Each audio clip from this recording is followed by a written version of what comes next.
The rain hadn't stopped for 3 days, and neither had the ache in Sarah Chen's chest. She stood at the window of her cramped Seattle apartment, watching the streets below blur into rivers of gray, wondering how a heart could keep beating when it felt this shattered. Her phone buzzed for the 14th time that hour. Her mother, her sister, her best friend, all checking in, all worried. She couldn't answer. How do you explain to people who love you that sometimes you just need to disappear into your own silence? That sometimes the weight of being strong, of being the one everyone counts on, becomes too much to carry? She grabbed her jacket and headed out into the deluge anyway, because sitting still felt worse than drowning. The coffee shop on Pine Street was nearly empty at 3 p.m. on a Wednesday. Sarah shook the rain from her hair and ordered her usual black coffee, nothing fancy, from a barista who barely looked up from his phone. She found a corner table and pulled out the resignation letter. She'd been editing for a week. 5 years as a social worker at the downtown crisis center, and she had nothing left to give. Every family she couldn't help, every child she couldn't save, every bureaucratic wall she hit, they'd all piled up like stones until she couldn't breathe under the weight. "Excuse me, is this seat taken?" Sarah looked up to find an elderly woman standing beside her table, even though the entire cafe was empty. She had kind eyes that crinkled at the corners, and silver hair pulled back in a loose bun. Her clothes were worn but clean, and she carried a small backpack that looked like it held everything she owned.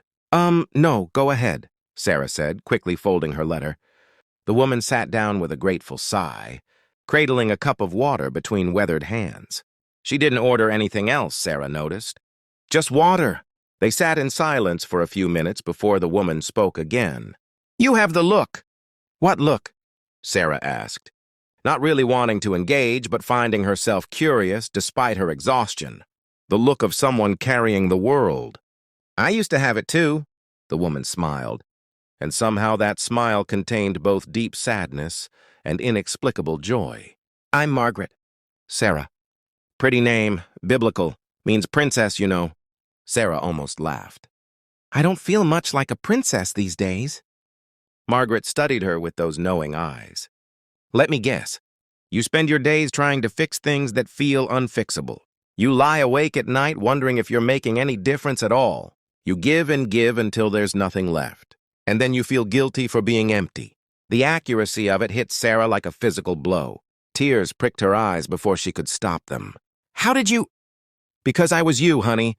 25 years ago, I was you." Over the next hour, Margaret told her story.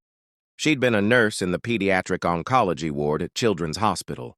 For 15 years, she'd held dying children's hands, comforted devastated parents, and carried grief that wasn't hers to carry but that she couldn't help but take on. Until one day, she'd walked into the hospital and simply couldn't walk any further. She'd quit on the spot, gone home, and spent the next 6 months in bed, convinced she was a failure. "What changed?" Sarah whispered. "A little girl named Emma. She'd been one of my patients, one of the ones who survived. She was 7 when she got sick, 12 when she showed up at my door with her mother. They'd spent 5 years looking for me." Margaret's voice grew thick with emotion. "She wanted to thank me. She said I was the reason she fought so hard, because I'd read her stories every night and promised her she'd grow up to read them too. Her own children someday." Sarah felt tears streaming down her face now, not bothering to wipe them away. "That's when I understood," Margaret continued. "We don't always get to see the seeds we plant. We don't always get to watch them grow. But that doesn't mean they don't take root. That doesn't mean they don't bloom." "But I'm so tired," Sarah admitted, her voice breaking. "I don't know if I can keep—" "Then don't." Margaret reached across the table and took Sarah's hand. "Rest, heal, let someone else carry it for a while. That's not failure, sweetie. That's wisdom." Something in those words unlocked. Something in Sarah. Permission. She'd been waiting for permission to be human. To be tired, to need help instead of always giving it. They talked until the cafe closed at 6. Margaret shared stories from her years working at various homeless shelters after she'd recovered, finding a different way to help that didn't destroy her in the process.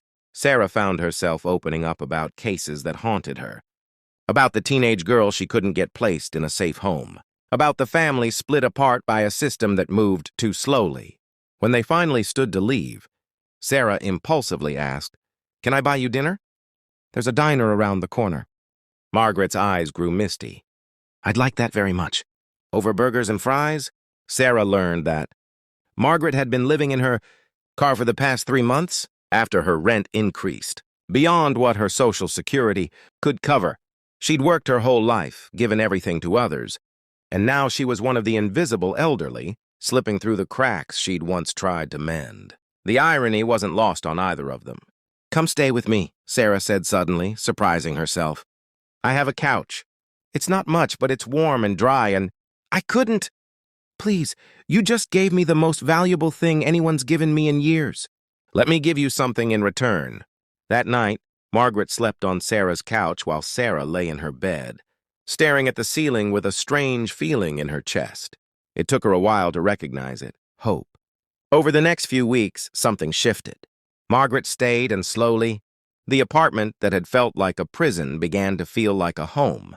They cooked together, shared stories, and on Margaret's gentle encouragement, Sarah reached out to her mother, her sister, her best friend. She scheduled an appointment with a therapist. She took a leave of absence from work instead of quitting. But Sarah also made calls. She contacted housing advocates, pulled every string she had, and within a month she'd found Margaret a subsidized apartment in a senior living community with an immediate opening. It was small but bright, with a little garden outside the window. "I don't know how to thank you," Margaret said on moving day, tears in her eyes. "You already did," Sarah replied, hugging her tight. "You already did." 3 months later, Sarah returned to work. But she was different now. She'd learned to set boundaries, to ask for help, to understand that saving herself wasn't selfish. It was necessary if she wanted to keep saving others. She'd also started a small program connecting burnt-out healthcare workers and social workers with counseling and peer support, inspired by Margaret's story and her own. On the 1-year anniversary of that rainy day in the coffee shop, Sarah received a card in the mail. Inside was a photo of Margaret in her apartment, surrounded by 3 other elderly women, neighbors who'd become family. The note read, "You saved my life by letting me save yours. That's how humanity works, sweetie. We catch each other when we fall. Love, Margaret. P.S. There's someone who wants to meet you." Attached was another photo, a young woman, maybe 19 or 20 with a familiar face. Sarah's heart stopped. It was Destiny, the teenage girl from one of her cases, the one she'd thought she'd failed, the one who'd disappeared into the foster system. But she wasn't lost. She was standing in Margaret's apartment, smiling at the camera, wearing a college sweatshirt. Sarah's hand shook as she read the second note. This one in different handwriting. "Miss Sarah, Margaret found me through the alumni network at the shelter where she volunteers. I graduated high school last year, and I'm a freshman at community college now, studying social work. Because of you. You didn't fail me. You showed me what kindness looks like, even in the darkest times. Thank you for not giving up, even when you wanted to. Love, Destiny." Sarah sat on her couch, clutching the photos, sobbing the kind of tears that heal rather than hurt. Margaret was right. We don't always get to see the seeds we plant. We don't always get to watch them grow. But that doesn't mean they don't take root. That doesn't mean they don't bloom. She picked up her phone and texted Margaret, "Coffee next Wednesday?" The response came immediately, "I'll bring Destiny." "She can't wait to see you." Sarah looked at the resignation letter, still tucked in her desk drawer, never sent. She pulled it out, read it one last time, then slowly tore it into pieces. Not because the work was easy now, or because she'd never feel tired again, but because she finally understood something fundamental. We're all just trying to survive, and sometimes the greatest act of courage is letting someone help you so you can help someone else. The rain had finally stopped, and through her window, Sarah could see the sun breaking through the clouds, painting the wet streets gold. She thought about Margaret's words that first day in the cafe, about carrying the world. She understood now that you don't have to carry it alone. Sometimes the most powerful thing you can say isn't, "I can help you." Sometimes it's, "I need help."